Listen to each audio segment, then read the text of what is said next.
Franklin Delano Roosevelt, gouverneur de New York, personnifie, lui, le changement. Le 8 novembre 1932, il est élu 32e président des États-Unis avec 57% des voix. 2 mois plus tard, j'assiste à l'investiture du président Roosevelt, le 4 mars 1933. Grâce à un petit boulot, j'ai investi dans un costume 2 pièces.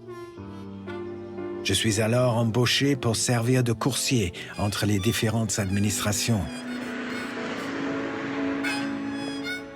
Pour réussir son pari, le très conservateur Roosevelt s'est entouré d'une équipe d'experts aux idées progressistes, la plupart issus de l'Université de Columbia, comme lui, comme moi. Ce Brain Trust, ce club des cerveaux, n'était pas un groupe institutionnel constitué, d'où sa liberté d'action. Roosevelt donne 100 jours à sa nouvelle équipe pour changer l'Amérique. Il importe d'aller vite pour montrer qu'on contrôle la situation. Les citoyens sont encouragés à donner leur avis. Leurs lettres étaient toutes étudiées. Et souvent, une proposition jugée pertinente par les New Dealers pouvait se retrouver dans un article de loi les jours suivants. Les premières réformes concernent les banques. La loi de secours bancaire garantit les dépôts jusqu'à 10 000 $ pour protéger les petits épargnants. Rassurés, les Américains redéposent leur argent et les taux d'intérêt commencent alors à diminuer. La planche à billets se remet à fonctionner. Après les banques, c'est au tour des entreprises. Là aussi, l'intervention de l'État pour réguler l'économie apparaît comme la principale solution. L'Administration nationale pour le redressement, ou NRA, encourage les sociétés à respecter une concurrence loyale et à négocier des conventions collectives avec les salariés. C'est un programme clé du New Deal, promu comme tel. Une politique de grands travaux est mise en place pour lutter contre le chômage. 4 millions d'Américains retrouvent ainsi un emploi. Le New Deal prévoit de construire des barrages hydroélectriques, 1500 km de pistes d'atterrissage, 124 000 ponts, 18 000 terrains de sport. Les nouvelles routes transcontinentales désenclavent les campagnes. Les États s'unissent. Roosevelt apparaît comme un président qui tient ses engagements. Toutefois, pour financer sa politique, Roosevelt réduit aussi les salaires des fonctionnaires. Il autorise des coupes sombres dans les budgets de l'armée, de la recherche et de l'éducation. Cela ne suffit pas. Alors, pour lever de nouvelles taxes sur l'alcool, les démocrates abrogent en 1933 la prohibition, le symbole des années 1920. En 1935, même si la situation s'arrange, les conditions de vie restent encore très difficiles pour la plupart des Américains. Pour conserver leur emploi, les ouvriers doivent accepter des baisses de salaire et une augmentation de la productivité. Les employés du textile doivent faire 60 points à la minute, soit 30% de plus qu'auparavant, et la pause du midi est réduite à seulement 5 minutes. Qui ne tient pas la cadence est viré. Qui est malade est viré. Qui conteste toutes ces décisions est viré.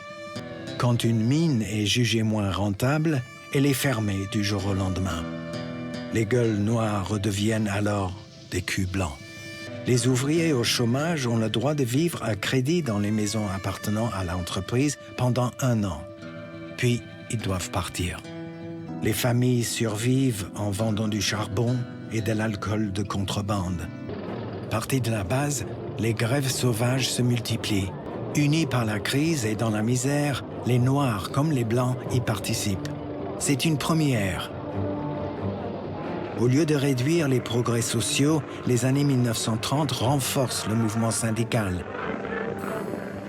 En 1935, la loi nationale sur les relations du travail définit le champ de liberté syndicale et des conventions collectives. Dans la foulée, Le CIO, le Congrès des organisations industrielles, est fondé par John L. Lewis. Non communiste, le CIO prend ouvertement parti pour le président et le Parti démocrate. Lewis engage le bras de fer à Détroit, à Flint, dans les usines automobiles Chevrolet et General Motors. Soutenus par toute la population, les grévistes occupent pendant 2 mois les ateliers. Les gouverneurs décrètent la loi martiale, envoient la garde nationale réprimer les mouvements. Les patrons menacent de délocaliser les entreprises et payent double salaire aux jaunes qui refusent de faire grève. Les hommes de main n'hésitent pas à tuer les grévistes récalcitrants, mais les ouvriers refusent de se soumettre. C'est d'abord une énergie, puis une colère. Des foules immenses manifestent, les mêmes qui faisaient la queue devant les soupes populaires 5 ans auparavant. La victoire des grévistes de Détroit induit l'idée que les progrès démocratiques sont indissociables des progrès sociaux. En 1936, le mouvement s'amplifie. Grève des marins du Pacifique, grève des ouvriers des pipelines, grève des teintureries de Toledo, grève des camionneurs, grève des 125 000 liftiers new-yorkais qui bloquent les ascenseurs des gratte-ciel. Ces derniers revendiquent la semaine des 50 heures, pas moins. Cette contestation fait écho à celle qui porte au pouvoir en France le Front populaire. Le nouveau gouvernement de Léon Blum s'inspire de l'action de Roosevelt pour mener une politique de relance économique et de redistribution des richesses. Le New Deal avait instauré les bases d'un système de protection sociale. Le Front populaire instaure, lui, 2 semaines de congés payés. Les milieux d'affaires américains s'inquiètent. Les États-Unis vont-ils suivre cette surenchère sociale? Les élections approchant, les démocrates des États du Sud sont préoccupés par les sympathies antiségrégationnistes du président. Eleanor Roosevelt s'implique trop, à leurs yeux, dans les associations de défense des droits des Noirs. C'est l'heure des bilans. Les photographes de Roy Stryker ont pour mission de mettre en avant les progrès réalisés afin d'aider les New Dealers à obtenir des soutiens politiques et surtout financiers.